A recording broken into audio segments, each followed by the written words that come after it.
তারাবির সালাতের রাকাত বিতর্ক এড়িয়ে চলুন। রাকাত নিয়ে বিতর্ক করবেন না। 8 রাকাত 20 রাকাত নিয়ে যে মারামারি এই দেশে, এটা শয়তানের ফন্দি। চিল্লায় বলেন, এটা কার ফন্দি? আমরা 20 রাকাত পড়ি, আপনারা হয়তো 8 রাকাত পড়েন, কোনো অসুবিধা নাই। আমরা যারা 20 রাকাত আমরা পড়তেছি, আমরা 20 রাকাতের কথাই বলি। 20 রাকাত আমরা পড়বো আজীবন।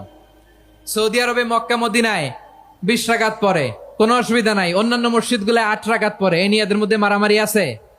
হ্যাঁ, আর এই জন্য রাকাত বিতর্ক এড়িয়ে চলবেন। প্রিয় ভাইয়েরা, আপনার আমল আল্লাহর কাছে কবুল হবে সংখ্যার বিচারে না উত্তমতার বিচারে? বলেন তো, সংখ্যার বিচারে না উত্তমতার বিচারে?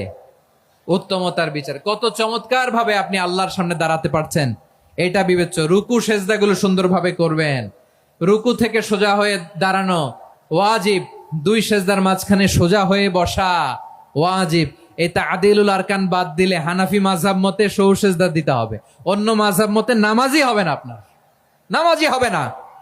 এই জন্য ধীরস্থির ভাবে তারাবির সালাত যেন আমরা আদায় করি। পারা যাবে তো ইনশাআল্লাহ?